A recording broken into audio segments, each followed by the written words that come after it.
অৰুণোদয় আঁচনি আবেদন কৰা সকলৰ কাৰণে সুখবৰ আৰু 2023 অৰ্থাৎ 2023 চনত যিসকলে অৰুণোদয় আঁচনি আবেদন কৰিছিল সিহঁতৰ কাৰণে গুৰুত্বপূৰ্ণ।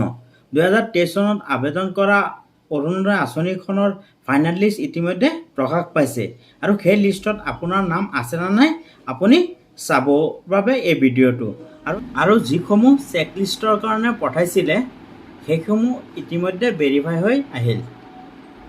অসমৰ বিভিন্ন ঠাইৰ পৰা এই অৰুণোদয় আঁচনিৰ কাৰণে আবেদন কৰিছিলে আৰু বিশেষকৈ মহিলাসকলে, আৰু এই আঁচনিখন মহিলাসকলৰ বাবেহে। আৰু যিসকলে আবেদন কৰিছিলে সেইসকলৰ নাম লিষ্টত আছে নে নাই সেই কথা জানিব পাৰিব এই ভিডিঅ'টোৰ যোগেদি।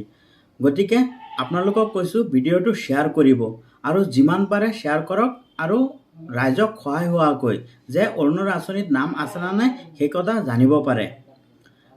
মই পোৱা তথ্য অনুযায়ী এই আঁচনিখন অসমৰ গোটেইখিনি পঞ্চায়তসমূহত আহিছে আৰু আপুনি এক কাম কৰিব, পঞ্চায়তৰ সভাপতি বা সদস্যক আপুনি গৈ লগ কৰক, পাৰিলে আজিয়ে লগ কৰক আৰু সোধক গৈ যে আপোনাৰ নাম লিষ্টত আছে নে নাই।